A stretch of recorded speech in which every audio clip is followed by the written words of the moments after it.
lideranças. Ah, tá. Nós atuamos, enfim, para combater a subrepresentação de mulheres negras na política institucional, nos espaços, né, de poder e decisão.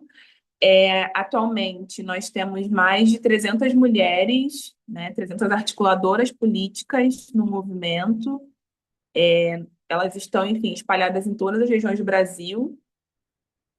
E são diversas mulheres que atuam em diversas frentes, não necessariamente são candidatas ou algo do tipo, são também ativistas, né? E lideranças no geral. Então, eu dou boas-vindas para quem não conhece o MND, que está chegando, mulheres negras que quiserem fazer parte do MND, as portas estão abertíssimas. No nosso link, na nossa bio do Instagram, tem o link para quem quiser embarcar nesse movimento. O nosso encontro de hoje é sobre fundo eleitoral e candidaturas de mulheres negras, né? A movimentação, a busca de recursos para a candidatura de mulheres negras, e a gente sabe que um dos maiores empecilhos para a participação, para a eleição, inclusive, dessas mulheres é o acesso a recursos, né? A gente sabe que elas são impedidas de maneira consciente de acessar esses recursos. Então, conversar sobre isso hoje, ouvir um pouco vocês, ouvir nossos participantes aqui vai ser muito importante para a gente encontrar caminhos, entender os desafios e também entender os mecanismos para quem não sabe o que é o fundo eleitoral, para quem quer saber como ele funciona, enfim, esse encontro é para isso. Nós vamos ter como mediadora a nossa queridona, nossa maravilhosa Mariane Rocha, que está aqui na minha vista, está aqui bem em primeiro lugar na minha tela. Oi, Nani, para os íntimos. Vou passar a palavra para você já, para a gente já encabeçar logo, começar aqui o nosso encontro com nossos participantes. Enquanto isso, as mulheres que vão chegando vão aqui acompanhando esse início dessa conversa. A Mariane, ela é uma articuladora do MND lá de trás, há alguns anos no movimento, né, Nani? E ela vai estar aqui fazendo essa mediação e é isso, estou aqui ouvindo também o que vocês precisarem, falarem. O chat está aqui e eu vou estar de olho aqui respondendo vocês, precisarem falar alguma coisa, responder alguma coisa, tá bom? Segue daí, doutora Mariane.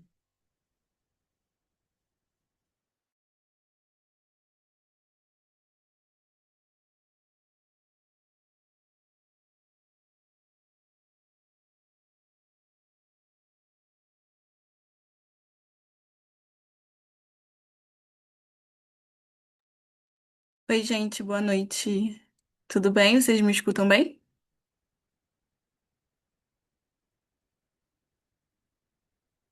Me escutam? Sim, Sim, né? Eu pensei sim, que sim. a Michelle fosse apresentar nossos convidados de hoje, mas eu queria chamar aqui a Juliana e o Wesley.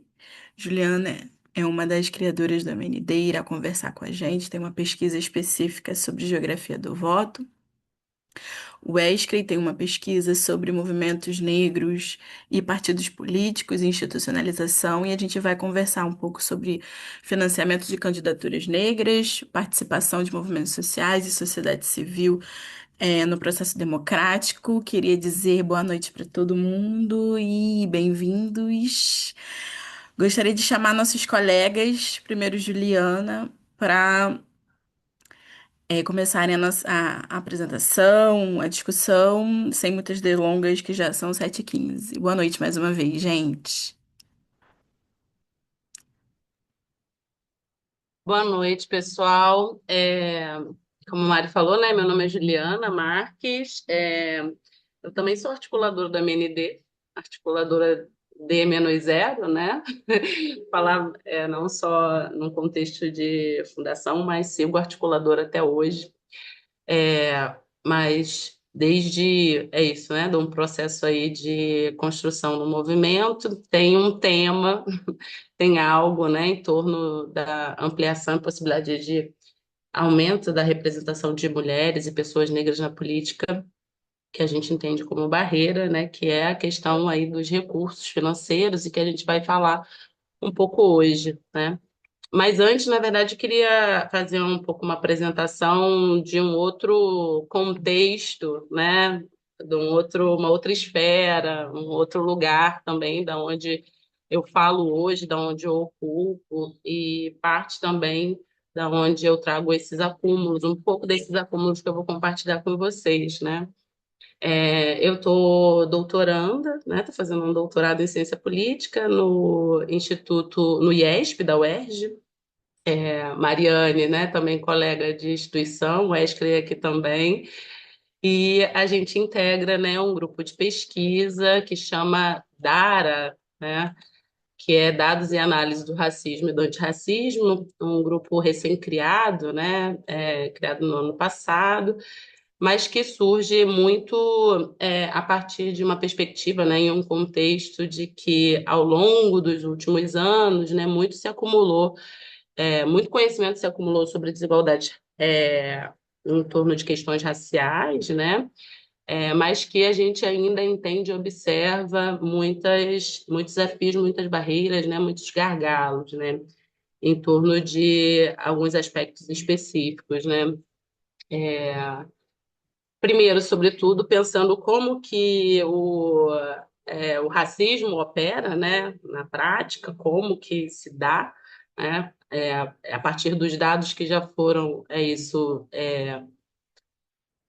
vamos dizer assim, analisados, que a gente já teve a possibilidade de acessar sobre mobilidade social, sobre questão de mercado de trabalho. Na verdade, a gente consegue entender, né, as desigualdades raciais, desigualdades muito assim, perspectivas muito diferentes em posições, né, entre pessoas brancas e pessoas negras, em várias esferas, mas a gente tem aí um desafio de pensar, na verdade, como que é isso, né? Como que o racismo opera. E apesar de a gente ter acesso a esses dados, né, nos últimos anos, acho que tem uma questão também sobre um horizonte de dados mais dispersos, né? E o grupo também surge nessa perspectiva de entender e se propor, né, numa integração desses dados sobre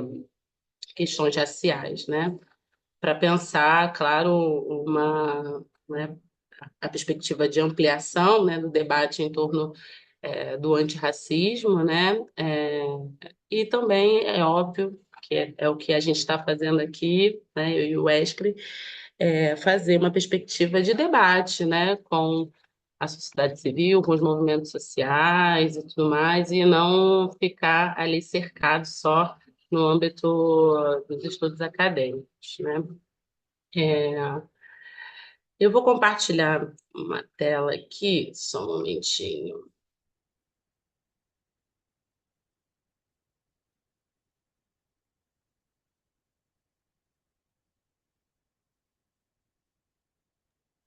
Travou para vocês também?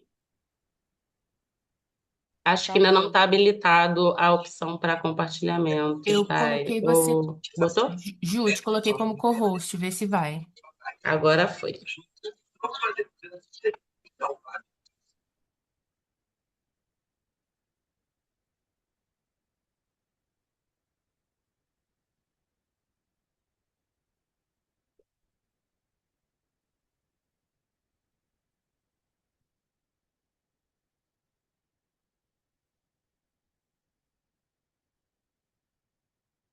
Foi sim. Eu só estou aqui.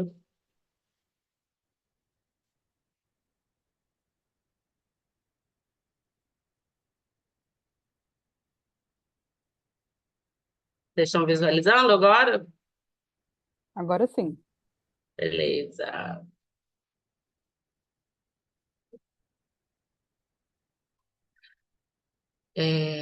Então, né, como a Maria antecipou, Richelle também falou, né, a gente vai falar hoje um pouco sobre fundo eleitoral, né, aí tem essa pergunta provocadora, né, o que as mulheres negras precisam saber sobre recursos de campanha, né, e aí a nossa condução, né, vai girar um pouco em torno dessa questão do fundo eleitoral, né, mas também sobre outras dimensões, né, e dinâmicas em torno do processo de disputa eleitoral, né, que tem a ver com os recursos, é isso, né, o dinheiro importa, mas também tem a ver com outras dinâmicas organizativas, né, de recrutamento de candidaturas, né, de disputas intrapartidárias e como que, na verdade, isso se dá.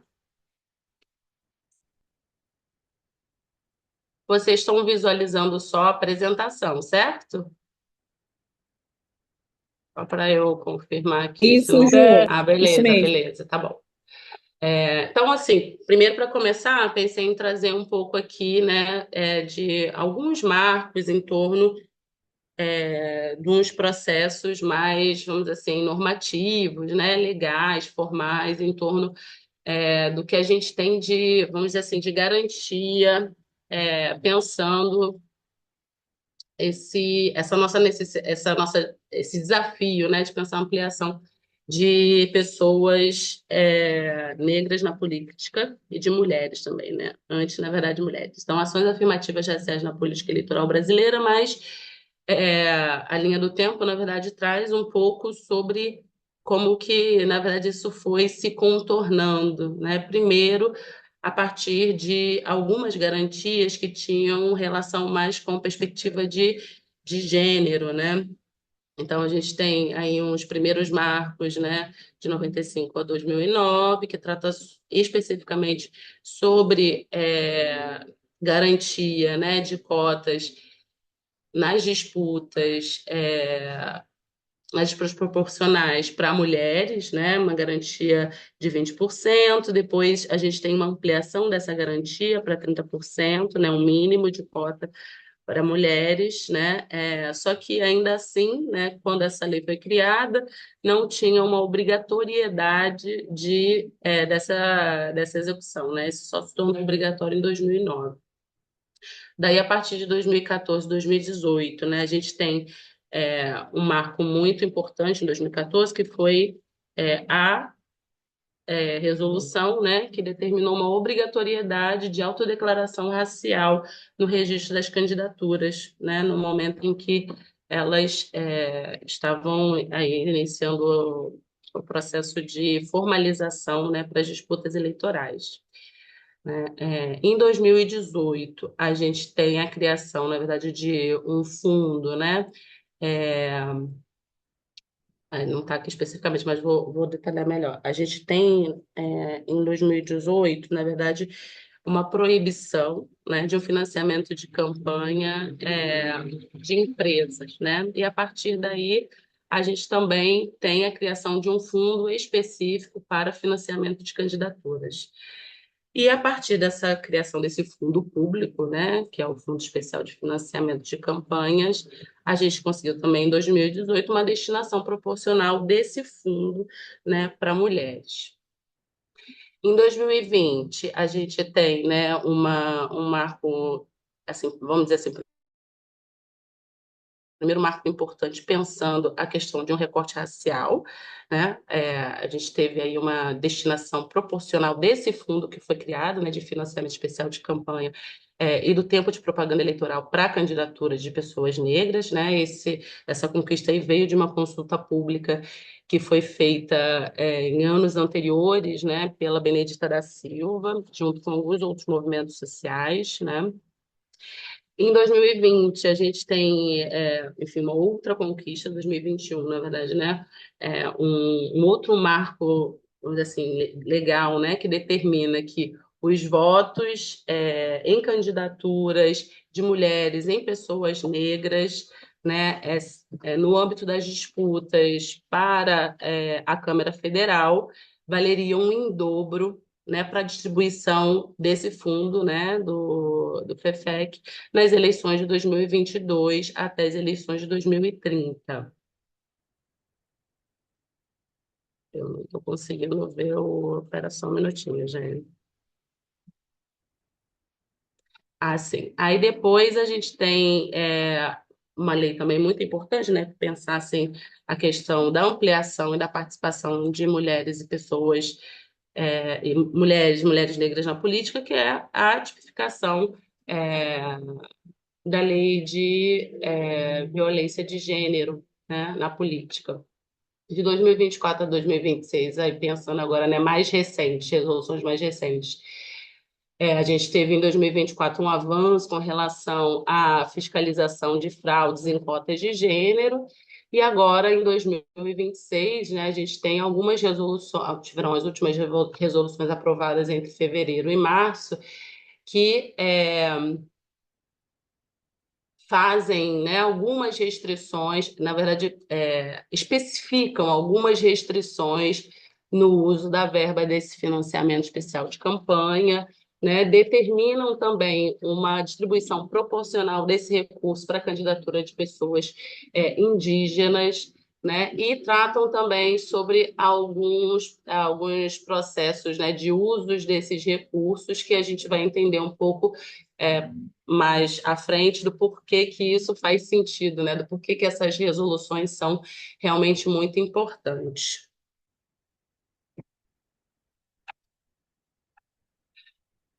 Aí eu trouxe aqui, né, para a gente pensar, para a gente resgatar um pouco, né, sobre essa questão de participação mesmo, né, nas disputas no âmbito da Câmara Federal, né, entre 2018 e 2022, como é que era o perfil das candidaturas, né, e como é que foi o perfil dessas pessoas eleitas, né, nesses anos. Então, a gente tem aí uma participação, né, de, por exemplo, mulheres negras em 2022 de 18%, né, de homens negros de 30%, né, de candidaturas.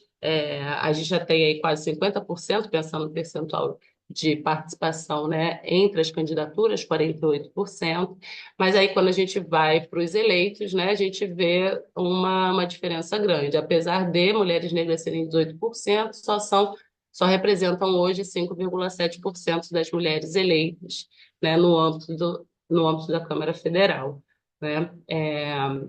E homens negros, né, representam 20,5% em 2022, né? Aí é importante, né, dar um destaque, a gente pensar em 2018, a representação, né, de homens negros nessa mesma esfera era até maior, era 21,4%.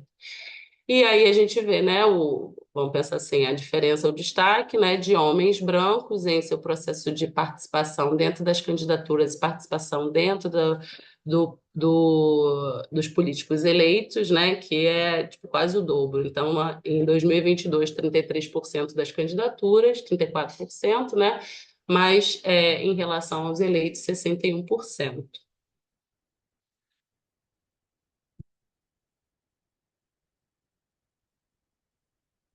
Tá. Daí, né, pensando as regras, determinações, né, que a gente tem em torno dessa divisão de recursos, como que aconteceu, né? Qual foi o cenário de distribuição de recursos que a gente teve nessas últimas duas eleições? Os valores estão em milhões, tá? E aí eu trouxe na barra o valor do recurso total, né? Quanto que candidaturas que estavam, né, no âmbito das disputas para a Câmara Federal tinham de forma agregada, né? Tiveram de forma agregada nesses anos, né? Contaram com qual foi o montante de recursos que elas contaram, né? Então, a gente tem, né, que mulheres negras contaram com 429 milhões, né, de reais nas disputas de 2022. Homens brancos, né, receberam 1,5 bilhões, né, de reais. E pensando as linhas do que eu trouxe aqui, é uma representação sobre desse valor total de recursos que as candidaturas mobilizaram nas suas disputas, né, nesses anos, quanto que está associado a recursos financeiros. Então, quanto que está associado a dinheiro especificamente, é isso. Porque, na verdade, esses recursos, a gente vai ver também um pouco mais à frente, eles podem, na verdade, ser recursos também estimáveis, que não necessariamente foram dinheiros repassados para as candidaturas, mas que foram é, recursos outros, de repente, né, em infraestrutura ou em material de campanha que elas receberam. Mas em se tratando de recursos financeiros, né, de dinheiro mesmo, o percentual que isso representa para todas as candidaturas é um percentual bem alto. Né? Então, é isso. Em sua maioria, as candidaturas, na verdade, mobilizam, organizam as suas disputas em torno de recursos em dinheiro que elas recebem. Né? Mas existe vamos dizer assim, ainda tem uma diferença com relação a esse percentual de, vamos dizer, financeiro de dinheiro e outros, né, recursos que são esses recursos estimáveis que as candidaturas ainda contam, né? Então, para a gente pensar em 2022, pensando essa diferença, né, tem 94% dos recursos que as mulheres negras receberam foram em dinheiro, né? A diferença, 6%, na verdade, foram em recursos estimáveis, né? Para as candidaturas de homens brancos, essa diferença foi de 3%. E a gente tem enfim, a mesma lógica para os outros grupos, né? Aí a composição dos recursos também, pensando. Eu trouxe, além, né, do recurso do Fundo Especial de Financiamento de Campanha, esses recursos financeiros, eles são compostos pelo fundo partidário, né, e por outros tipos de recursos, que na verdade são os recursos dos próprios candidatos, né, os recursos que os candidatos podem colocar nas suas campanhas, né, enfim, tem um limite específico a partir da sua renda declarada, mas eles podem colocar, então, em outros recursos está considerado esse montante, e também, né, os recursos onde as candidaturas podem é, receber a partir de financiamento coletivo. Né? Então, o que a gente tem de perfil é que, em sua maioria, né, para as candidaturas de mulheres negras, né, 91% desse recurso nas disputas no âmbito federal vem de recursos que são de financiamento público. Né? Somando o fundo especial e o fundo partidário, a gente tem 96% dos recursos que são mobilizados nessa campanha com recursos públicos, né, de campanha. Enfim, pensando o outro grupo, né, pensando no caso homens brancos, no caso do Fundo Especial de Campanha, eles têm 77% e eles contam, né, com um investimento aí de recursos próprios de 17% dentro das suas disputas. A gente tem a mesma visão, trouxe a mesma visão para a Câmara Estadual, né, também. Então, pensar qual é trazer para vocês, né, o perfil, o percentual de candidaturas e o percentual de eleitas, né? Então, ver essa discrepância entre o percentual, por exemplo, de mulheres negras, 18% de candidaturas, 7% de eleitas, né? E mais uma vez pensando homens brancos, 31% de candidaturas, 53% de eleitos, né? E também é isso, uma queda na representação, né, no número de eleitos de homens negros entre 2018 e 2022, no âmbito das disputas estaduais. Como que você pode aprender qualquer coisa 10 vezes mais rápido utilizando inteligência artificial.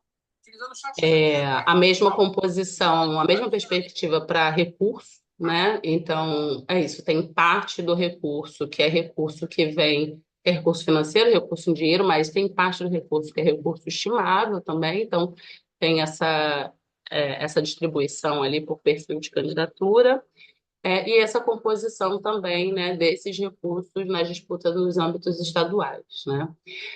Isso. No âmbito estadual, até diferente do âmbito federal, a gente pode ver que as candidaturas de homens brancos acabam empregando ainda mais recursos próprios, né, nas disputas do que recursos que seriam recursos públicos, vindo do fundo especial ou do fundo partidário, né? Esse montante de recursos aí, 37%, mas para candidaturas de pessoas negras, né, no caso de mulheres e homens, aí no caso de homens, né, isso representa ainda um percentual de 70%, então 70% do que os homens, né, mobilizam de recursos financeiros nessas disputas são recursos públicos, e no caso das mulheres, 84%. Aí eu trouxe aqui também para o Senado, no caso, né? É triste, mas acho que é importante falar também, né? A gente teve nas últimas disputas aí 7% de candidaturas de mulheres negras, que foram, na verdade, 18, né? 18 mulheres disputaram, e a gente, né, tem um percentual de representação de 1,9, na verdade é uma mulher negra eleita, do Maranhão, né? Elisiane Gama.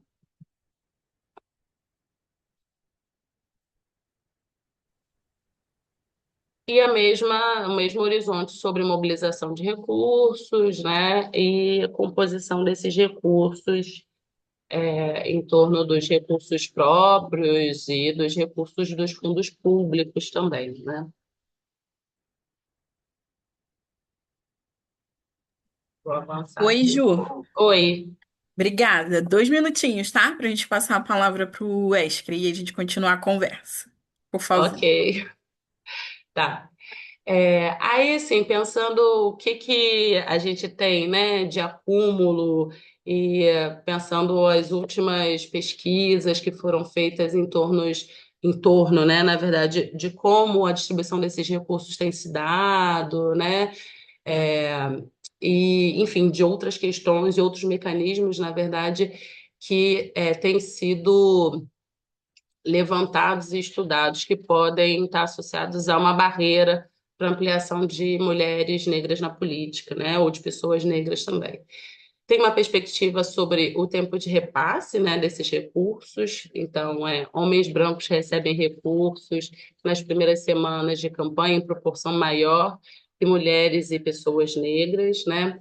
Tem uma perspectiva sobre o tipo de recursos recebidos também. Mulheres e negros recebem mais recursos estimáveis, material e menos dinheiro, né, limitando a autonomia e a estratégia, na verdade, de campanha dessas candidaturas. Apesar de, como eu trouxe, né, para vocês no início, do percentual de recursos estimáveis ser um percentual pequeno em comparação ao total de recursos recebidos, existe, estudos que mostram que se debruçam sobre o tipo de emprego desse recurso estimável também, né? Então, isso, tem esse apontamento, né, de uso sobremaneira em materiais de campanha, mas existem outras questões também em torno, na verdade, da prestação de contas desse tipo de recurso, que é uma sobre-representação, né? Ou seja, uma declaração maior, na verdade, desse tipo de recursos estimáveis, no âmbito de candidaturas de mulheres e de pessoas negras, né? E uma declaração a menor, na verdade, do uso desses recursos ou da disponibilidade desses recursos para candidaturas brancas, né? Então, é isso. Estruturas, né, sedes, por exemplo, são cedidas para candidaturas de pessoas brancas e isso acaba não entrando numa prestação de contas, por exemplo. Tem também uma indicação sobre transferências internas entre as candidaturas, né, que as mulheres estariam transferindo recursos para homens e negros para brancos, e né, um horizonte de candidatos à reeleição, né, concentrando recursos, e entre os candidatos novos, né, os desafiantes, as pessoas negras estariam sendo sistematicamente subfinanciadas. Além disso, né, pensar uma diferença de proporção entre candidaturas e proporção de pessoas eleitas, né? Os incentivos que foram pensados a partir de aspectos legais, inclusive, elevaram, na verdade, o número de candidaturas de mulheres e negros, né, mas sem um aumento significativo de pessoas negras eleitas. E aí, aqui, especificamente, estou falando sobre um estudo que fez uma comparação com relação ao efeito entre as disputas no estadual e as disputas no federal, né, já que o incentivo, ou seja, o voto em dobro e o recurso, né, a partir desse voto em dobro, se dá a partir da eleição, né, no âmbito federal. E também, né, um horizonte de que os partidos estariam concentrando as indicações e recursos em candidaturas menos competitivas, né? Aqui o competitivo ele está entrando a partir de um processo já de execução, já de realização das eleições, né? Então, a leitura de candidaturas competitivas está em torno do percentual de votos em relação ao último eleito. Mas é isso, existe já uma evidência sobre uma concentração, né, de recursos dos partidos nessa, vamos dizer assim, nessa cauda de candidaturas menos competitivas. Um outro horizonte é que é isso, como eu mostrei ao longo, né, vamos dizer assim, do que foi sendo implementado sobre legislação e especificidade sobre reserva de recursos, reserva de quantidade de candidaturas, né? É, vamos dizer assim, as garantias institucionais para mulheres, elas se deram, né, de forma, se deram antes, na verdade, das garantias que foram acontecendo para as pessoas negras, né? Então, que essa assimetria também, a gente não estaria conseguindo efetivamente visualizar um efeito, porque existe ainda, vamos dizer, essa simetria em relação à temporalidade da implementação, né, dessas regras. É. E por último, né, uma proteção a quem já ocupa um cargo. Então, é que as lideranças evitariam, né, substituir os homens brancos já estabelecidos, mesmo com o financiamento futuro em jogo. Então, mesmo com regras que determinaram, né, que os partidos poderiam vir a ser beneficiados por um voto, né, uma votação em pessoas negras ou em mulheres maior, poderiam ser beneficiados no futuro com um recurso de campanha maior, né, que em torno das disputas ali intrapartidárias, as lideranças estariam evitando substituir, na verdade, homens brancos já estabelecidos. Aí, por fim, Ju, eu trouxe. Ju, Oi. oi, segura isso aí pro nosso segundo bloquinho, porque ele te organizou em dois blocos para a gente ter Tá, um pouco de interação no meio da nossa conversa. A gente pensou no primeiro bloco você fazendo uma apresentação e o Wesley agora com mais 10 minutinhos. E aí a gente faz uma conversa com as demais pessoas que estão aqui. E aí a gente começa de novo num segundo bloco com algumas perguntas também que eu vou fazer aqui, tudo bem? perfeito. Show de bola. Wesley, com você agora. 10 minutos, por favor. Desculpa te interromper, Ju. Nada. Eu posso fazer uma sugestão? Desculpa. É porque eu e a Ju, a gente acabou combinando a apresentação. Então, a continuidade desse slide, depois dessa página, sou eu. Então, tem 4 slides para falar. Tu acha que é melhor eu falar depois desse intervalo? Então, aqui, ó, a gente aqui, pelo que eu tô olhando aqui no roteiro dos alertas de fraude, vai combinar direitinho da gente conversar num segundo momento, porque agora a gente tá falando de um panorama mais legal, né, no marco legal e os efeitos diretos, e aí já são a reação, digamos assim, né, negativa dos partidos políticos em relação aos resultados das leis. Então, acho que dá, você começa agora e aí a gente continua a conversa depois. Tudo bem? Tá bom, perfeito. Bom, primeiramente, boa noite a todos e todas, a todas no caso. Prazer demais estar aqui com vocês e estava falando um pouco sobre o que a gente anda fazendo do ponto de vista pesquisam sobre eleições e ajudando a contextualizar aqui, a gente, dentro do nosso grupo que a Ju colocou, a gente tem construído um esforço muito específico de estudo sobre raça e política, né? E, de alguma forma, as nossas pesquisas e que a gente anda fazendo, elas se complementam. Se, por um lado, a Ju, ela nos apresenta um certo retrato, né, das eleições, tentando a mostrar para a gente como que se dá esse processo do ponto de vista descritivo e quantitativo. O passo que eu dou aqui na parte que eu cuido da pesquisa no nosso grupo tem a ver com os processos além das regras formais, né? Além dessa coisa quantificável e além dessa coisa que a gente consegue, de alguma forma, a partir dos dados públicos, a partir das informações que a gente tem no TSE, das informações que a gente tem de financiamento, pensar, né? Então, eu vou pedir ajuda da Ju, para a gente ir aqui batendo, como que ela está por aí. Então, de alguma forma, o que a gente mostrou anteriormente com a Ju, significa que a gente tem um processo de construção da eleição, né? Eu costumo dizer que a gente tem que pensar essa dimensão de consolidação de uma candidatura competitiva, ou seja, que a gente de verdade estamos pensando são candidaturas negras com capacidade de disputar as eleições.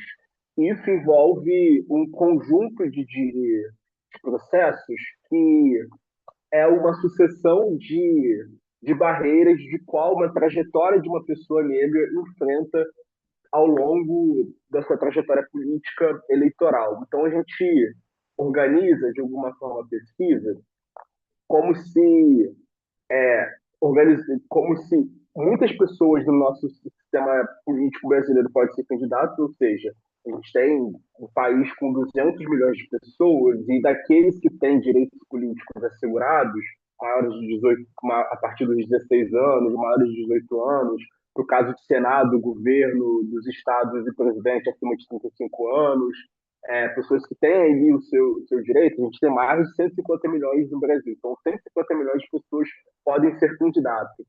No entanto, quando a gente olha para quem são os candidatos, poucos são. Porque se a gente olhar dentro de uma estrutura de quantos candidatos a gente tem por ano, em relação à nossa proporção populacional, são poucos, na verdade, né?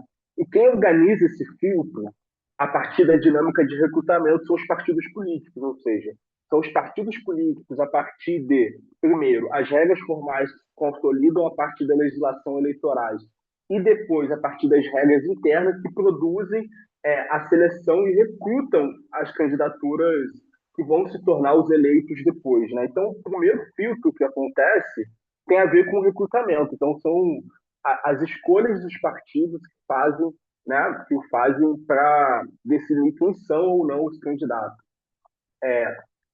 Hoje, uma coisa que a gente tem de informação é que há uma tendência significativa dos partidos recrutarem uma diversidade racial muito grande, embora isso se construa de forma diferente no, em cada partido. Mas, se você olhar, por exemplo, escolaridade, a maioria dos candidatos tem escolaridade alta, são escolaridades de ensino superior, etc. Então, esse perfil ele já vai sendo modulado pelos partidos políticos já nesse primeiro processo. Então, embora essa dimensão que a gente olha descritivamente de candidatos pareça que tem uma proporção grande de pessoas não brancas, quando a gente vai olhar para essas pessoas que estão se candidatando, é um perfil muito específico de pessoas não brancas, sem falar que o número de mulheres candidatas ela fica na casa dos 30% para todos os partidos. Então, você já tem um filtro que acontece no próprio recrutamento, quando os partidos definem quem pode ou não ser candidato, além das regras formais, porque os partidos criam perfis, etc.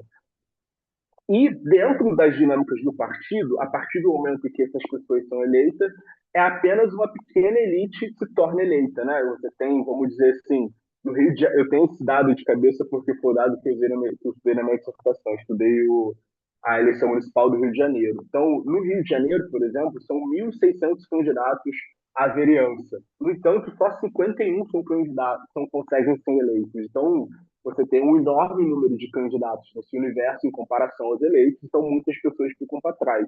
E é nesse momento que o partido também passa a atuar, mas nesse momento de outra forma, ordenando a competição eleitoral a partir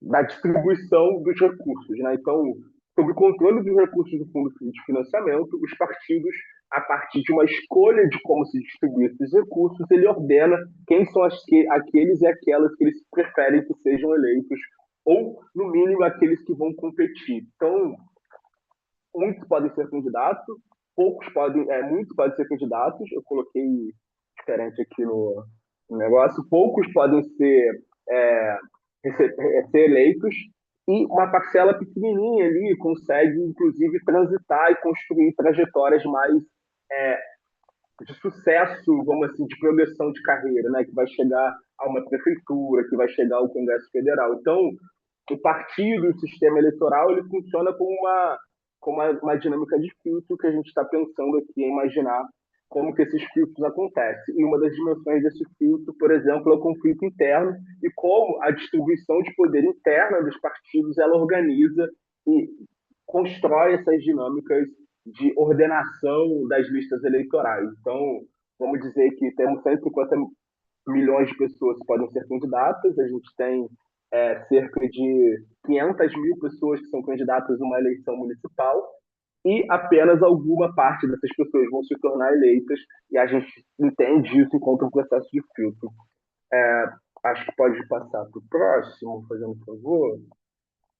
Então, aqui, quando a gente pensa o recrutamento, a gente vai imaginar o recrutamento sobre duas dimensões: as regras formais, né?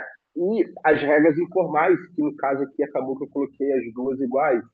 Mas, enfim, as regras formais são aquilo que eu falei no anterior, e as regras informais de construção dos recrutamentos é o que nos importa aqui.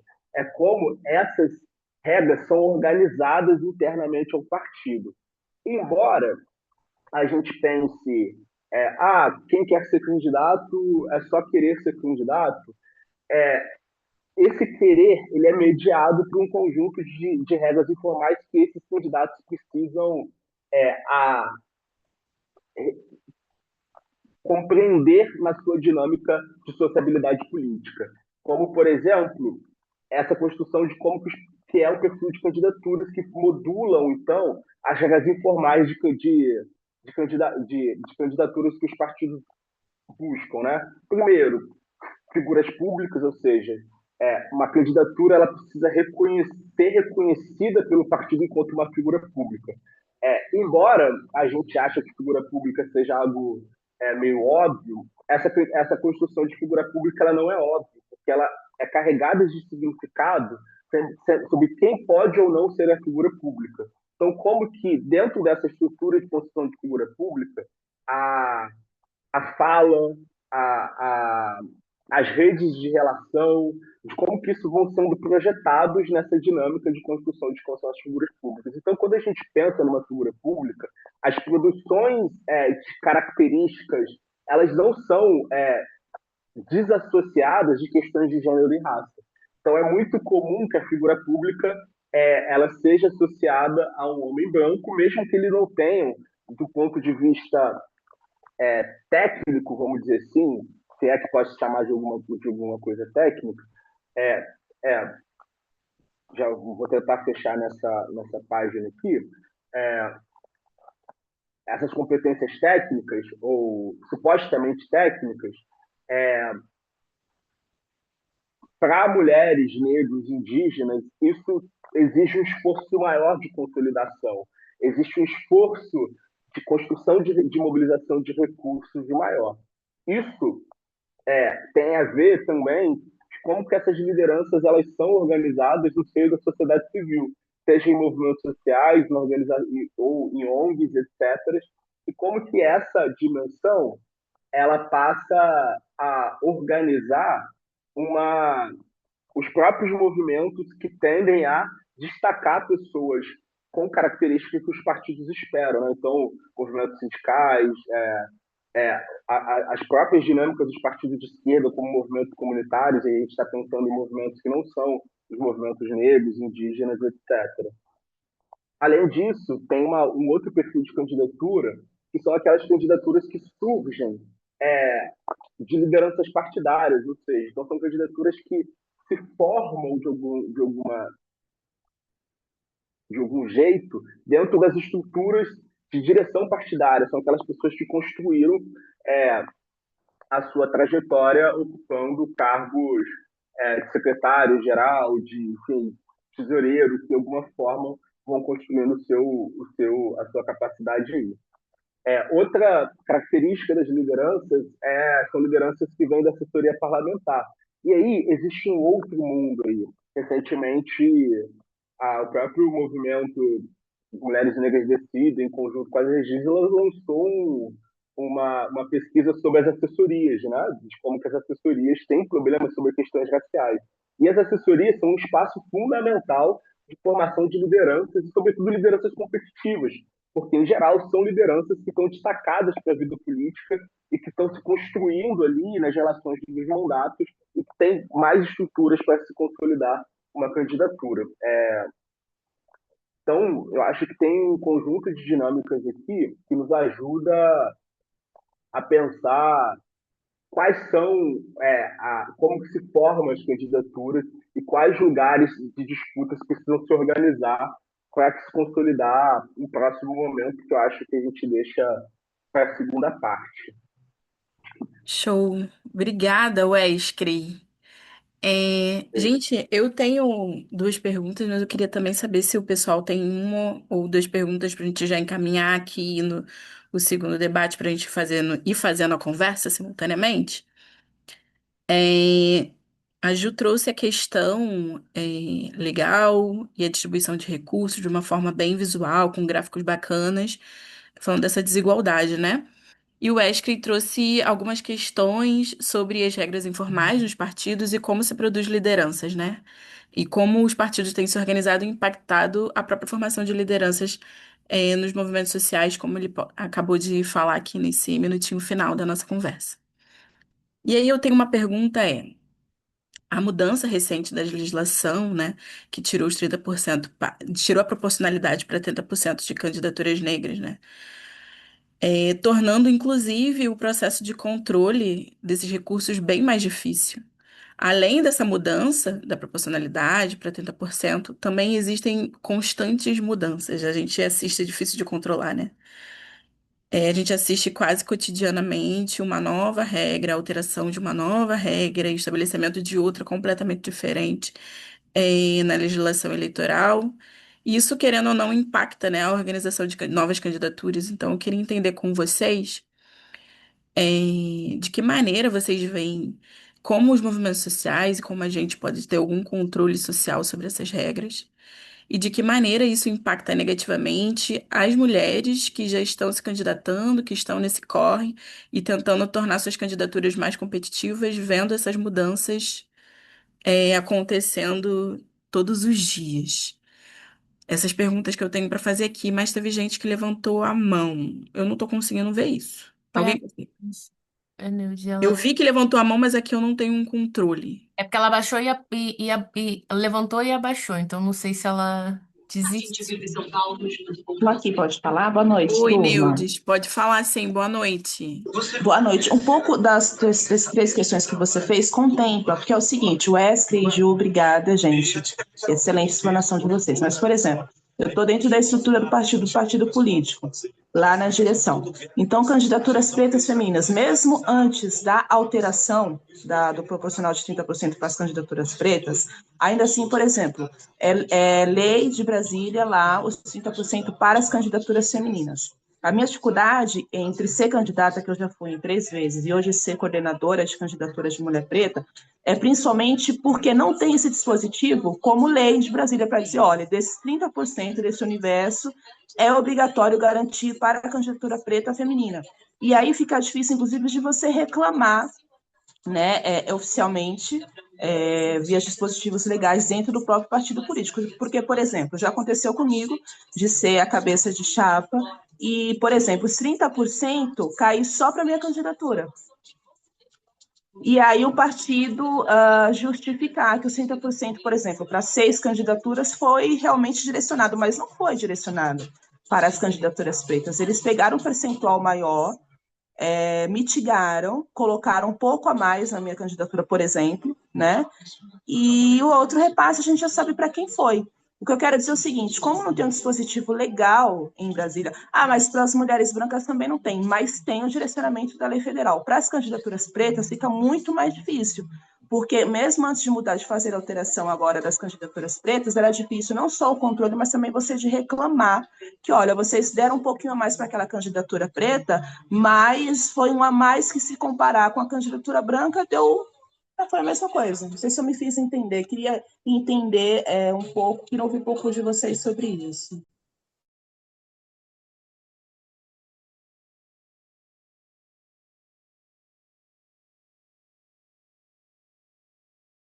Mas alguém gostaria de fazer uma pergunta?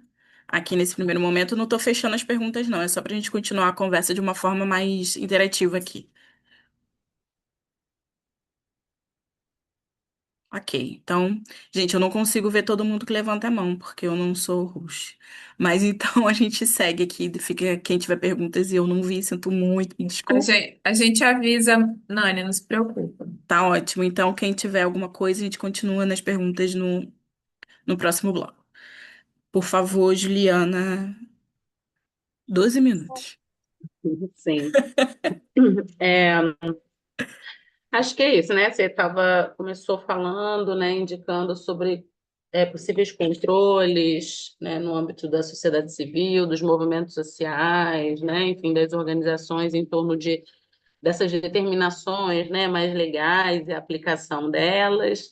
E daí, Neudes também falou, né, numa própria experiência, né, uma perspectiva da candidatura também, de como que isso pode ser feito de forma mais efetiva, né? Daí, primeiro, realmente vou começar assim apontando que não é fácil realmente, né? Vou começar ao contrário, tá? Pelas candidatas, sobre a aplicação da regra, né? É isso, assim, reforma eleitoral, né, mini reforma eleitoral, é difícil pensar um ano em que não tenha tido uma reforma eleitoral, uma mini reforma eleitoral, né, no âmbito das nossas disputas, mesmo não se tratando especificamente sobre cotas, né, de financiamento, de recurso público. Então, isso é algo realmente assim, né, histórico, pensando as mudanças dentro das nossas disputas. Mas, assim, eu sei que tem, né, uma determinação, existe nessa determinação de percentual mínimo para candidaturas de mulheres e dentro desse percentual mínimo uma proporção, né, igual para candidaturas de mulheres brancas e mulheres negras. Aí, o que que eu responderia, né, na verdade, para você, de forma como está organizado hoje, vamos dizer, a maioria, na verdade, como está organizada a resolução, né, e orientação, vamos dizer assim, em forma de transparência, como que a gente conseguiria se antecipar, né?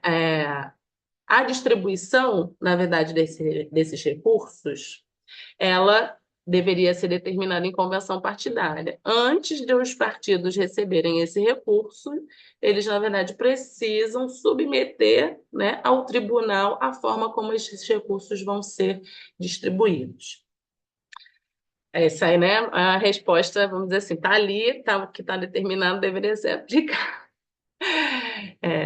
Mas no âmbito da prestação de contas, né, de forma como que os partidos são cobrados, isso está a nível nacional. Então, também tem essa dificuldade realmente de um acompanhamento e acho que de uma cobrança mais efetiva, né, em torno das candidaturas no âmbito dos seus estados, né, no âmbito dos seus municípios, porque, no final das contas, o que vai, né, determinar, vamos dizer assim, a prestação de contas e o que o partido, na verdade, submete na sua convenção é uma distribuição que está no âmbito nacional, né? Então, é isso, essas aberturas, né, em torno das outras, em torno das outras instâncias do partido, realmente não tem uma determinação. Então, é realmente uma limitação. Eu daqui diria que, e aí depois, né, vou chamar meu amigo Wesley para poder complementar, que dialoga com o seu partido, né? Vê lá o estatuto do seu partido está preconizando, né, que a pauta em torno, né, das questões raciais é uma coisa importante. Então, como que pensar o apoio, né, a candidaturas que, em alguma medida, ele já identifica que sejam competitivas e que tenham um perfil, né, que pode vir a ser alavancado, não pode ser feito de uma outra forma.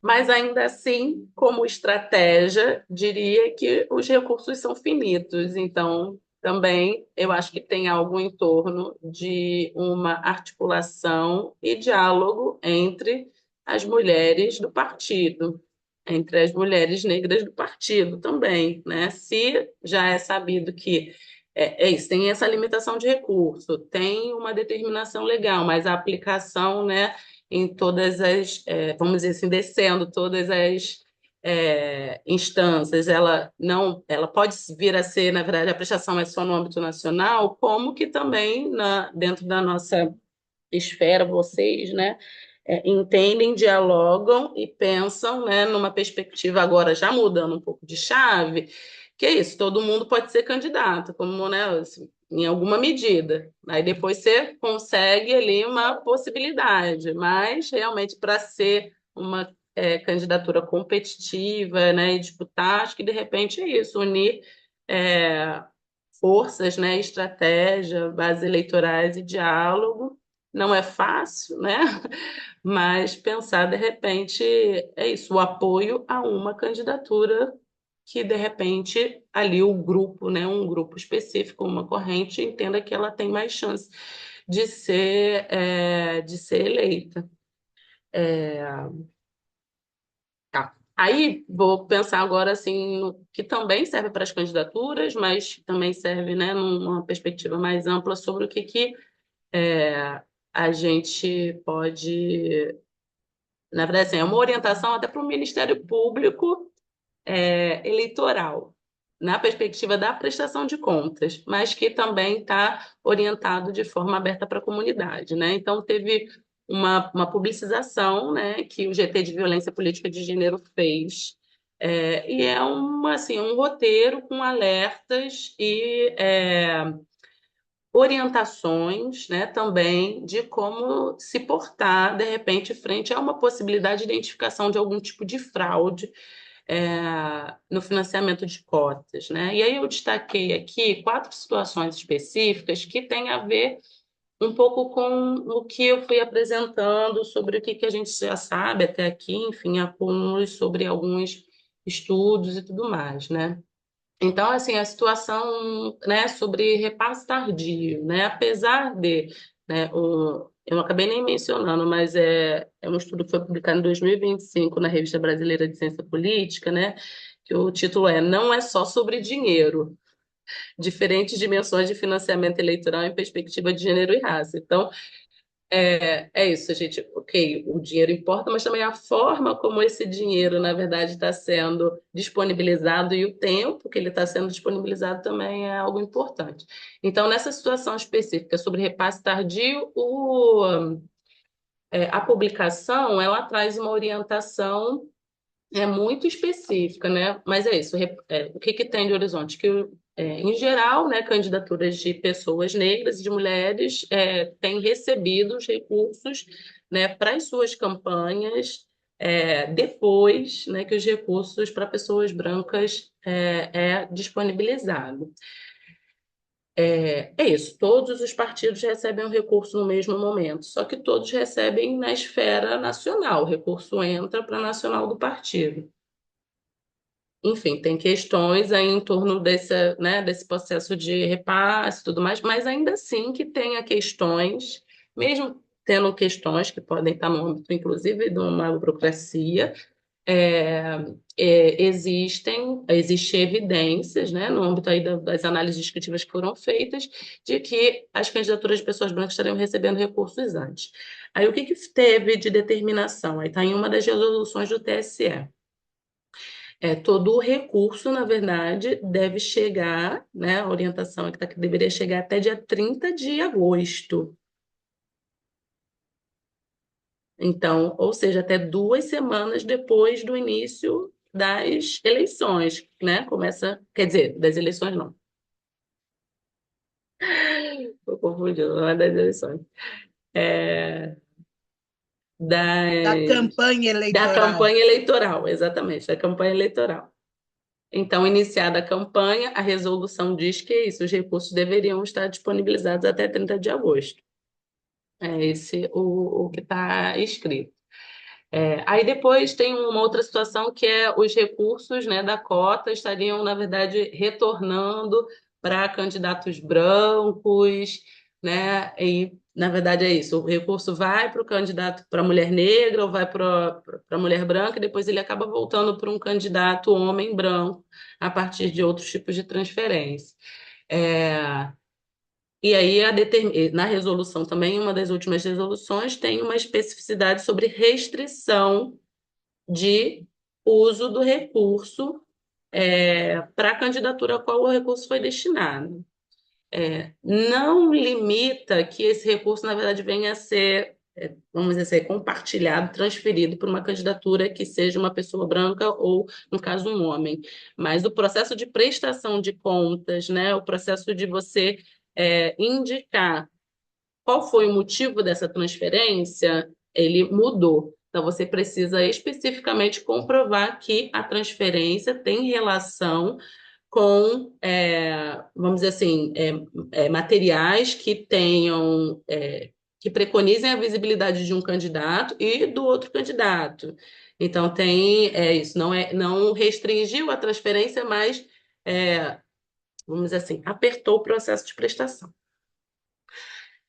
Depois tem um cenário para candidaturas, vamos dizer assim, fictícias, né? E aí também teve uma determinação, né, feita pelo TSE que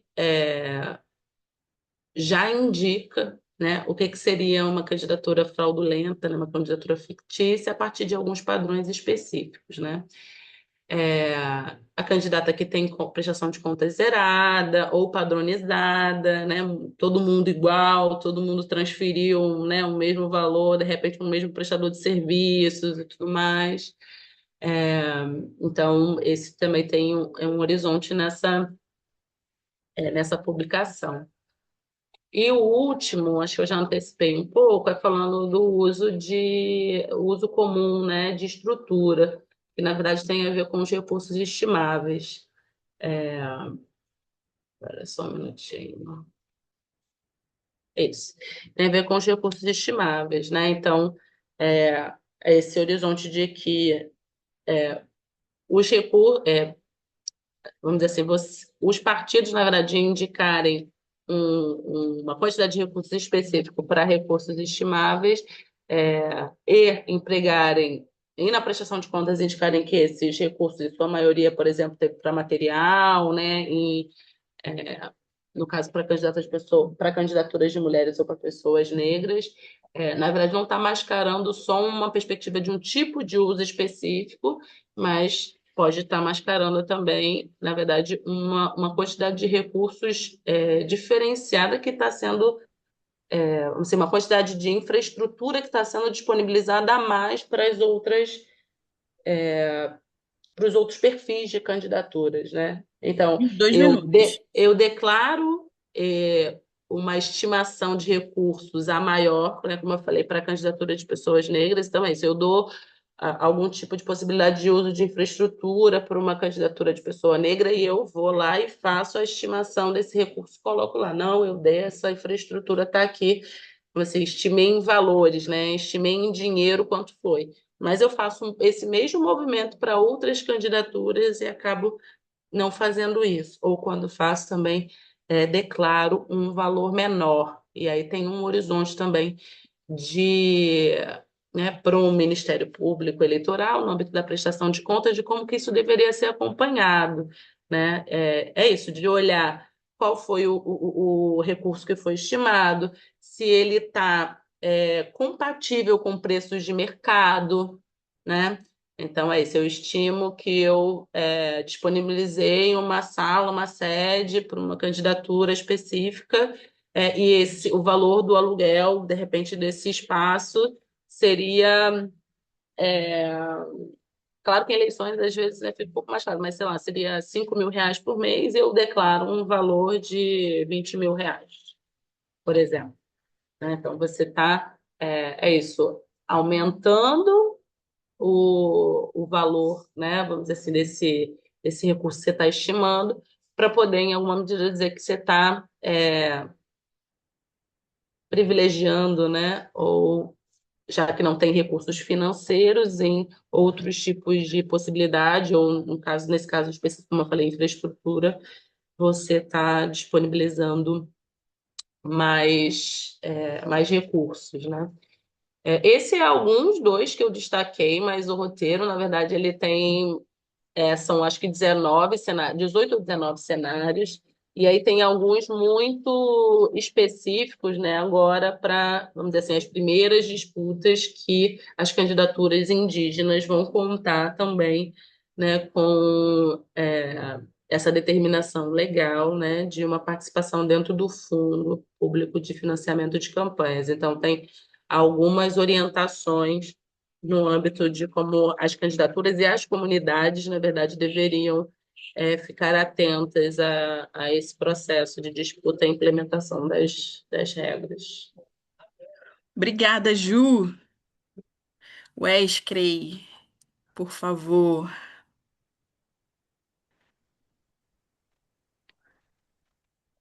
Bom, acho que a Ju abarcou bastante elementos e eu queria. Primeiro, assim, eu sou partidário de que a gente tem um problema de origem aí na discussão dos recursos da questão do ponto de vista racial, né? Porque o que se foi fazendo sobre mudanças, inclusive tentativas positivas de aumentar os recursos para pessoas negras, ela não tinha uma base muito sólida de evidência, de pesquisa, para entender como se produzisse uma legislação que desse conta de ampliar aí as chances eleitorais de pessoas negras, né? Então, foi uma canetada ali do TSE, né?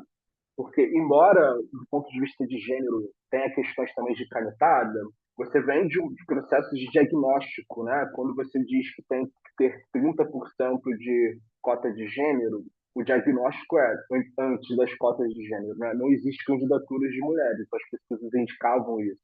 Então você coloca a cota na tentativa de você corrigir aí o problema do recrutamento. Depois se percebe que os partidos, eles, de forma malandramente, eles não compunham as cotas, porque simplesmente eles diziam que a gente tem que colocar 10 candidaturas, a gente só coloca 7, os 30% a gente não coloca, então você não resolve as cotas.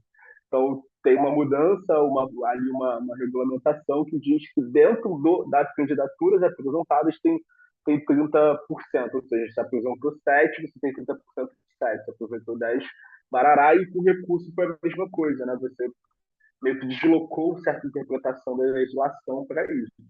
Quando a gente pega a questão racial, a gente não tem um arcabouço de legislação que permita a gente entender. E aí tem algumas coisas, por exemplo, para a gente pensar, que são bastante significativas. algumas pesquisas indicam que você não tem uma uniformidade de proporção racial interna aos partidos. Ou seja, você vai ter partidos que têm mais candidaturas pretas e pardas e você vai ter partidos que não têm candidaturas pretas e pardas, chegando ao patamar, por exemplo, do Novo, que em média tem mais de 90% de candidaturas brancas. Ou seja, o Novo só tem que destinar 10% de recursos para candidaturas pretas e pardas. Então, isso é uma questão que a gente precisa pensar de como que essa legislação ela se adapta, né, às demandas que você vai ter. Então a gente não sabe muito bem antes, né, das eleições qual vai ser a proporção.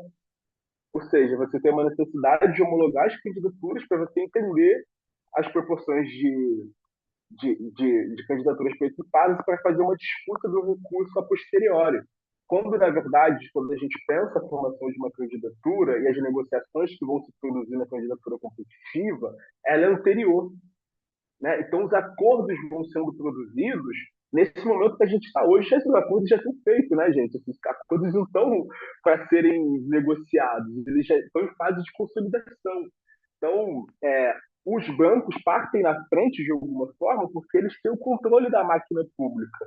Nós que deveríamos, enquanto pessoas negras, pessoas que estão preocupadas com o aumento, tá, deveríamos estar agora fazendo essa disputa formal do negócio, ou seja, tem uma legislação que precisa ser aplicada, a gente só vai poder fazer isso na beira das eleições em que entra no que a Juliana falou, que é, por exemplo, como que os partidos escolhem ou não distribuir os recursos, tem esse ponto de vista temporal, e além do temporal, tem ponto de vista regional. Os partidos escolhem qual estado, qual região vai distribuir mais ou menos recursos. Aí a gente vai pensar outra coisa. Quais são as regiões que têm mais pessoas pretas e pardas e quais são as regiões que têm menos e como que isso se distribui também do ponto de vista de recurso, né? Então, são vários elementos que a gente precisa pensar, né, na hora de fazer isso. Assim. Então, eu, num programa máximo, né, vamos imaginar assim, numa eleição de programa máximo, onde a gente coloca tudo, eu sou defensor de ter cota, reserva de vagas, tanto para mulheres, quanto para pessoas negras, quanto para pessoas indígenas. Tem experiência em outros países, sobre cotas de gênero, mas, por exemplo, na Bolívia a gente tem cota para povos indígenas, né? Os povos indígenas compõem a partir de cotas. Esse é o... Só que a gente vive num momento que as últimas reformas eleitorais, especialmente a partir de 2016 com o golpe da Dilma, elas produziram um processo de corroer a democracia, né? Então, por exemplo, um problema que eu acho que constitui diagnóstico é a redução do tempo de eleição. Você sai de 90 dias para 45. Ou seja, a gente só tem a formalização das candidaturas com 45 dias das eleições. Parte das candidaturas negras elas chegam naqueles 45 dias sem saber se vai ou não ter recurso. Então, em 45 dias, você precisa pensar material, compromisso com gráfica, com dinâmicas ali dentro. Então, o cenário, eu acho um pouco pessimista para ser um pouco sincero aqui. Por outro lado, eu acho que o esforço que se precisa fazer aqui agora é de uma disputa constante dos partidos. Os partidos detêm esse monopólio. Então, eu acho, e aí as pesquisas indicam isso, né? Há uma tendência de concentração dos recursos em poucas candidaturas. Os partidos têm 100 candidaturas, mas 15 candidaturas vão concentrar os recursos. Eu digo mais, 5 devem concentrar a maioria dos montantes, essas outras 10 estão ali num bolo de candidatura e as outras 45 elas não estão no jogo. Então, eu acho que a disputa que se organiza em torno das candidaturas negras ponto de vista competitivo, se querem aumentar o número de pessoas negras eleitas, é para se consolidar candidaturas dentro dessas candidaturas que têm mais acesso aos recursos. E acho que é aí que mora as desigualdades raciais e é onde opera o padrão de desigualdade. Né? As evidências mostram que quando a gente vai para as candidaturas que recebem menos recursos, não há nem desigualdade de raça. Tem brancas e pessoas pretas recebem uma quantidade irrisória de recursos igual. Mas quando você vai para as candidaturas que estão ali disputando os recursos, é onde acontece de fato os conflitos, né? Então, o grande desafio, na minha forma de enxergar, e como que a gente pega, é ter controle e domínio de como funcionam os partidos políticos. Eu acho que isso é um ponto importante de se pensar. Alguém colocou no chat em algum momento domínio das regras formais.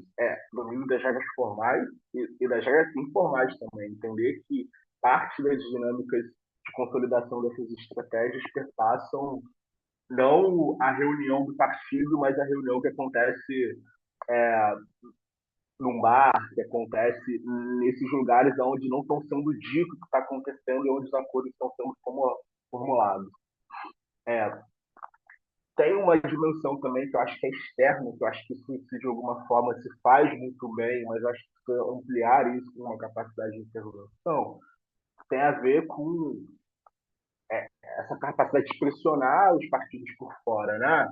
Como que dinâmicas de campanha e de projeção de liderança que se formam não necessariamente dentro das estruturas mais hierárquicas dos partidos, mas que se constrói nas bases, que se constrói nesse processo aí onde o partido tem atuação e que a gente tem a capacidade de catapultar essas lideranças no lugar mais com capacidade de mobilização dos recursos necessários, né? Tem pontos também importantes assim que eu fico refletindo a partir do que a gente ouve, porque a pesquisa que eu cuido dentro do nosso grupo tem a ver com entrevista, a gente tenta sistematizar determinados padrões, né, de como que acontece, assim. De alguma forma,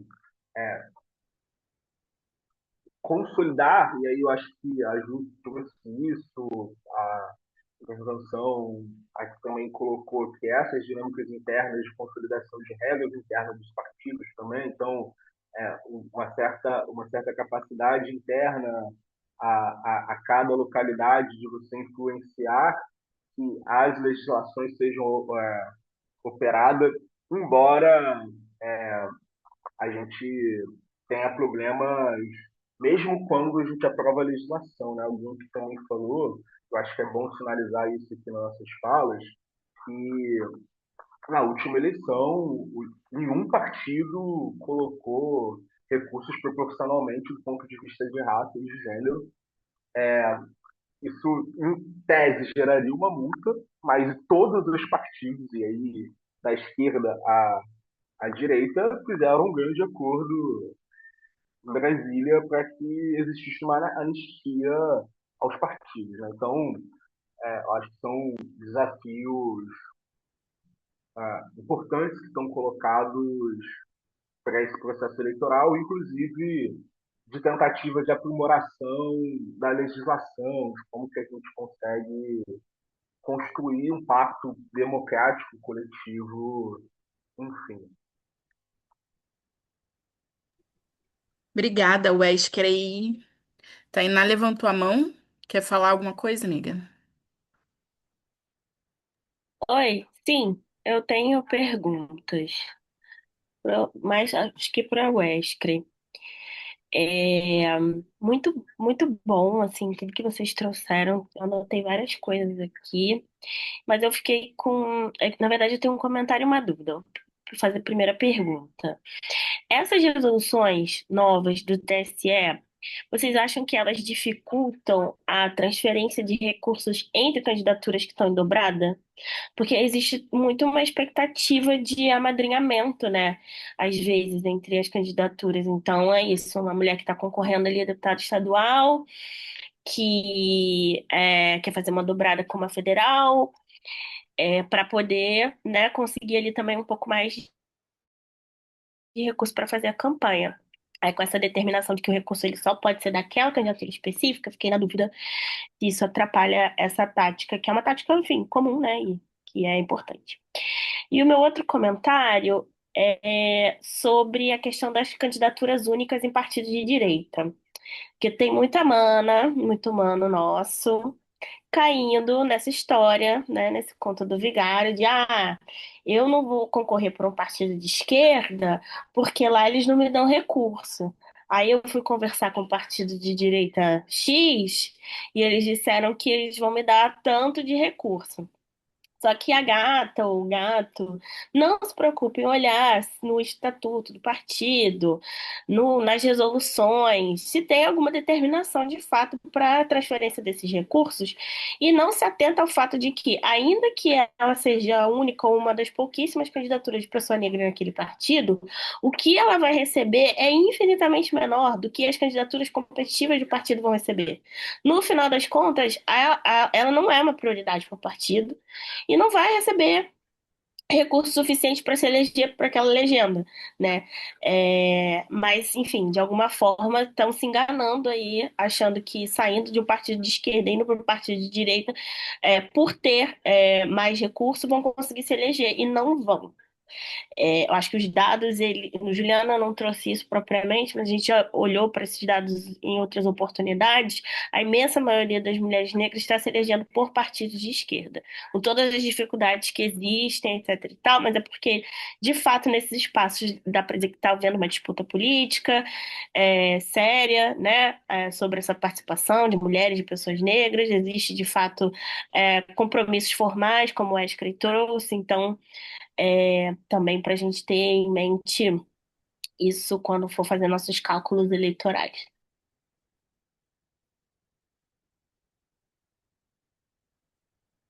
Show. Alguém que tá mexendo aí na tela, saiba que é a Juliana mesmo, saiba que tá todo mundo vendo. Não sei se era pra ser escondido. Então, passo a palavra pra Ju para responder esta alfinetada barra pergunta de Dona Tainá Pereira. Ju, 10 minutos. Talvez menos. Tente ser sintética, por gentileza. Gente, desculpa, eu me perdi um pouco, né? Eu que eu fui, troquei de tela aqui, tava, enfim, tava aqui viajando nas provocações de Time. Não sei, Wesley, amigo, começa aí agora essa rodada, depois eu vou. Ah, bom, eu acho que tem elementos importantes para a gente pensar isso, inclusive sobre perfil de organização partidária, né? Acho que é importante a gente imaginar. Eu vou falar uma coisa dura aqui. Se alguém acredita em promessa de, de financiamento, essa pessoa começou a organizar a candidatura dela de um lugar errado, porque não se uma candidatura que vai ser competitiva, ela não lida com promessa, ela lida com acordos políticos eleitorais e com essa capacidade de influência interna do partido de um outro lugar. Em geral, quando se promete, e esse tipo de recrutamento que se faz nos partidos, e aí uma das coisas que a gente identifica aqui, conversando com dirigentes partidários, de diferentes partidos, que também para a esquerda, tá? Não é algo só da direita, mas depois eu vou desdobrar para essa diferença, né? Quando se monta uma nominata pensando em diferentes perfis de candidaturas. Isso é deliberado. Isso é algo que os partidos montam organizados para isso. Então, a gente imagina que se pode lançar, sei lá, 50 candidaturas no caso dos vereadores no Rio de Janeiro, porque é o número de vagas na Câmara Municipal. O partido sabe que ele não elege 50 pessoas. Então, ele tem um cálculo ali que tem a ver com o histórico de votação, tem a ver com o que se planeja, tem a ver com as lideranças que foram trazendo. Tem um cálculo político ali que se imagina que possa ter 5 vagas. O partido vai fazer uma aposta de 5 pessoas. Então, esses recursos vão ser concentrados nas 5 pessoas para que essas pessoas tenham mais capacidade de organizar a campanha. Posterior a isso, você tem um outro grupo de pessoas que a gente pode tentar dobrar, vamos dizer assim, tem 5 e 10, que são pessoas que a gente lida com a ideia de apostas. Então, são candidaturas de jovens, são candidaturas de primeira viagem, são pessoas de lideranças de movimentos sociais, que consegue arquitetar e acordar um número de recursos ali que possibilita ela se lançar por uma primeira vez. E aí entender que a eleição e a disputa política é um processo que não se termina numa eleição só. Uma candidatura, às vezes, para se eleger, ela disputa 3, 4 eleições, mas sempre num processo sucessivo de aumento de capacidade eleitoral a partir de uma experiência maior e de se mostrar internamente ao partido as suas capacidades. Ou seja, dificilmente uma candidatura vai se eleger numa primeira eleição se ela não tiver uma base e uma estrutura um pouco além do normal por trás, né? Assim, é muito difícil que isso aconteça. Então, geralmente, uma campanha ela constrói uma trajetória ali de atuação no movimento social, de experiência no partido, de uma candidatura primeiro para testar, de uma candidatura depois mais competitiva. 35, as outras 35 candidaturas, elas estão ali só para compor a nominata. O papel delas é tentar conseguir o maior número de votos possível. Geralmente é aí que está a promessa. Geralmente é aí que os partidos chegam para você e dizem: vou te dar um dinheiro, né? Vou te dar alguma coisa. Porque geralmente um dirigente partidário, se ele acha que você vai ser candidato, ele vai te chamar para fazer um acordo, a composição de assessoria, vai pensar a composição da tua vereança. Então, os acordos eles se estabelecem em outro lugar, e não numa promessa de um recurso escasso, pouco, que ajuda a organizar uma campanha para bater 500 votos, para bater 300 votos, que no final compõem uma nominata e o cálculo do voto final para eleger aqueles que de fato se esperam. Então, é nisso que eu falo que há uma ordenação das candidaturas e os partidos fazem isso de forma deliberada.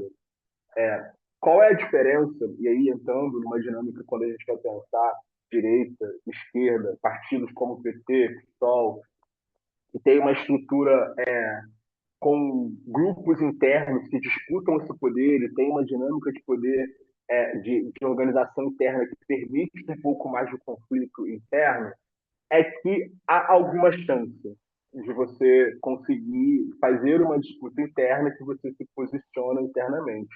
Em partidos de direita e os fisiológicos menor, a tendência é a centralização. A tendência são estatutos que centralizam isso sobre um cacique único. Por exemplo, vou citar aqui, quando a gente vai pensar o PSD do Rio de Janeiro, as candidaturas dependem do aval do país, não depende de mais ninguém. É quem ele escolhe que vai ser candidato e não um conflito interno que organiza a disputa dentro de um partido de esquerda com todos os seus problemas, né? Então, vai do PSD, tu vai pensar isso no MDB. E a gente agora, na nossa pesquisa, a gente começou a entrevistar lideranças de partidos ao centro e à direita, né? E é basicamente isso que algumas pessoas que não têm capacidade de distribuição de recursos nos partidos vão dizer. Nós dependemos de como o presidente X vai ou não aceitar a nossa resolução. Tem diálogo? Tem, tem, mas dentro de um limite muito importante. Então, acho que é imaginar que dentro de um partido de esquerda há chance de você colocar uma proposta e fazer uma disputa interna, e quanto um partido de direita, para você se organizar com a direita, você precisa se alinhar à direita de fato, né? Ou seja, o país não vai te fazer um investimento aqui no Rio de Janeiro se você não se alinhar à proposta política dele. Então, acho que é dentro desse contexto que está o processo. Então, sempre gosto de sintetizar isso nas conversas que eu faço. Quando alguém, de fato, está na competição eleitoral, o que ela constrói em cima da disputa de recursos são acordos. Acordos internos dos partidos, né? Acordos que se colocam com as direções e que colocam ela como um sujeito ativo da disputa eleitoral. Ela não é uma sujeita passiva, né?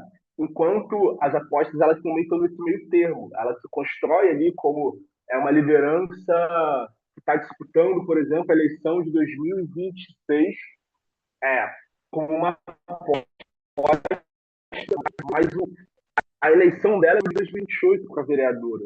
Então, você está construindo ali essa campanha contra um trampolim para aquele outro. Então, olhar para essas dinâmicas, entender esses processos, entender que, às vezes, consolidação de candidaturas mais competitivas, elas são mais importantes para isso. Eu sempre cito um processo que aqui no Rio aconteceu, que tem a ver com uma certa linha do tempo de assessores que foram se transformando em deputados, né? Para mostrar como que isso constitui. O Freixo, ele era assessor do Chico Alencar no PT. E aí ele foi candidato a vereador em Niterói e depois foi ser candidato a deputado estadual no Rio de Janeiro, aqui no estado. Virou, né, deputado nessa relação. Aí ele montou uma assessoria que tinha a Marielle. A Marielle virou uma das principais lideranças do mandato dele, chegou em 2016, ela se tornou uma candidata competitiva após anos e anos de consolidação do seu nome internamente a partido. Da assessoria da Marielle, saiu Renata, saiu Dani Monteiro, saiu a Mônica Francisco, entre outras candidaturas que se formaram a partir dessa dimensão ali dentro, né? Obviamente, por conta de uma tragédia, outras elas se tornaram candidatas, mas para perceber que existe uma certa relação dentro das estruturas é, que estão para além das eleições e para além de um mero desejo de ser candidato, sem que essa candidatura se torne competitiva no sentido do que eu estou dizendo, que é o que você te convidam para ser ali e uma candidatura que se constrói enquanto capaz de construção de acordos, né? Enfim, não sei se eu respondi, mas é um pouco disso que eu imagino, como a gente tem pensado a partir dos relatos que a gente tem ouvido.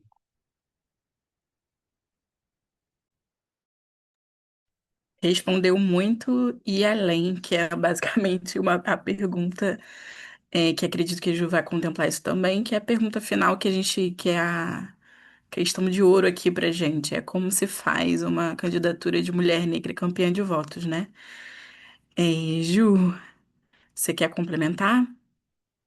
Daqui a pouco a gente Acho que tem só um ponto aqui do que Thaí tinha colocado sobre dúvida, né? Sobre a aplicação, na verdade, dessa determinação na última resolução, né? Que é sobre uso exclusivo do financiamento, né? Do fundo público para candidaturas que foram contempladas nas cotas, né? É, é isso, está lá na resolução exclusivamente para, mas não existe um impedimento efetivo de transferências, tá? Então, é isso, nesse horizonte, né, de dobradas, que realmente é muito importante em pensando as dinâmicas como tem se estabelecido, né, nas mulheres que são eleitas, né, deputado federal e acabam aí se fortalecendo outras mulheres negras que estão se lançando, não teria nenhum impeditivo, assim, né, pela regra. Nesse caso especificamente, vamos pensar, né, assim, de cota para cota, uma mulher negra para outra mulher negra. Eu acho que esse nem tem sido tanto os destaques, né, que tem sido dado nem nas últimas na pesquisa, na verdade, que eu li e nem nesse roteiro, né, assim, tipo, para orientar as pessoas em torno de possibilidades de fraude. Mas dentro do roteiro, né, na verdade, está especificado, não existe uma restrição, o que está no horizonte é um aumento aí, vamos dizer assim, da rigorosidade em torno do processo de verificação da prestação de contas, né? Então, é nesse lugar que está, vamos dizer assim, o controle, né? Digamos, né? De uma transferência, por exemplo, de uma mulher para um homem ou de uma candidatura de pessoa branca para uma candidatura de pessoa negra.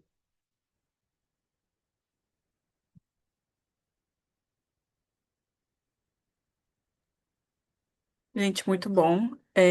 Eu tava vendo de um slide, eu acho que era o próximo desse. Não sei se você pode passar aí. Posso? Era esse, né? Que é justamente também. É justamente o que a gente estava falando aqui agora, com a fala do Wesley, descrevendo basicamente quais são os tipos de candidaturas consideradas dentro dos partidos políticos e aonde elas se encaixam, né? Não só da perspectiva do financiamento, mas a maneira como o partido político enxerga essas pessoas.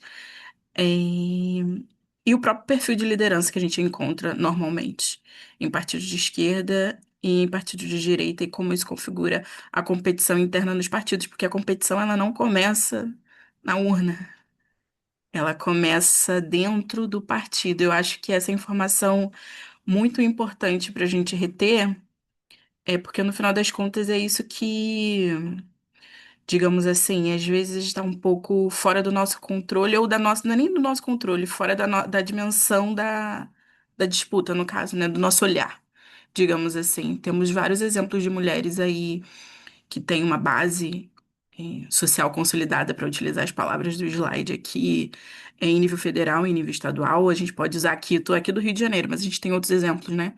Tem a Renata Souza, tem a Thalíria Petroni, que são campeãs de votos, têm uma base consolidada, mas que também são pessoas que se construíram como força política dentro do partido, e é isso que o Estre falou sobre as candidaturas que surgiram a partir de uma tragédia, que é a da Marielle. Sim, a partir da tragédia, mas também a partir de uma história política que elas já estavam tecendo dentro do partido PSOL. E foram testadas em urna e se elegeram, né? Então, nosso teto de reunião hoje é 9 horas. Eu queria agradecer demais a contribuição da Ju, que sempre traz a perspectiva da gente chorar junto, mas a gente também se apoia nesse sentido, né? E agradecer demais a contribuição do Wesley sobre a importância das instituições informais, é, uma perspectiva mais, digamos assim, detida, mais humana no sentido da relação, né? Que é necessária dentro dos partidos políticos, não que os números também não sejam humanos, sabemos que são.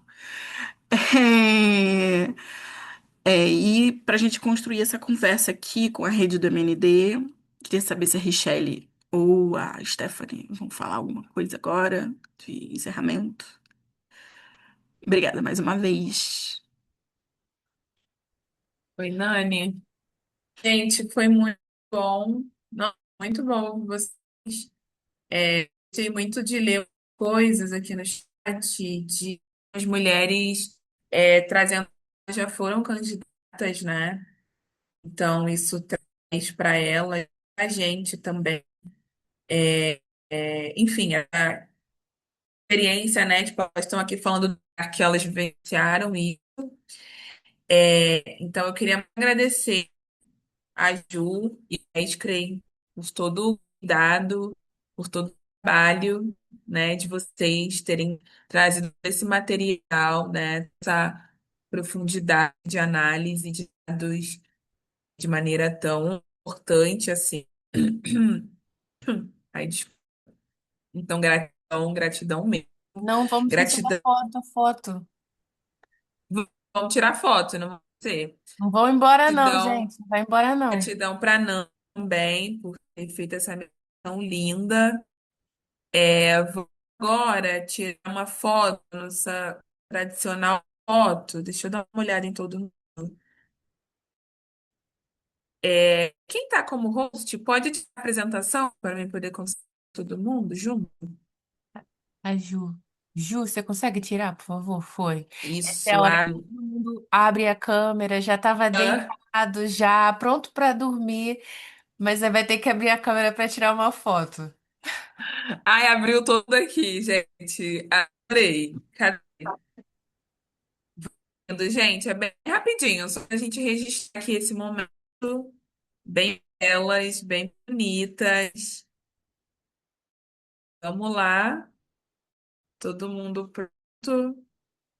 Você pode me ajudar também a tirar? Que o computador aqui às vezes é uma enganada.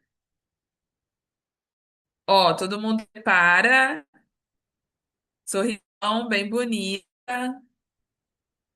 Dois, três e rios, a Regona linda.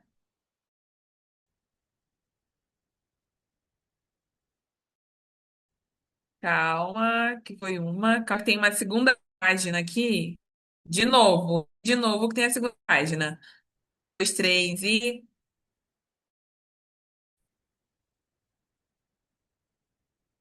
pronto. Gente, o Tudo bom é que a Richelle falou, para linda. aí pra tirar foto, e o Wesley ficou 2 minutos congelado. Aí, com sorriso. Ele se dedicou pra foto. Por essa foto eu dou vida. Ai, gente, muito bom. Obrigadão pela participação de todo mundo aqui. Nosso teste é sempre 9 horas, que é isso. É, todo mundo, enfim, cansada, um dia desses, umas festas que nem tá aqui, mas um calorão como tem em outros lugares.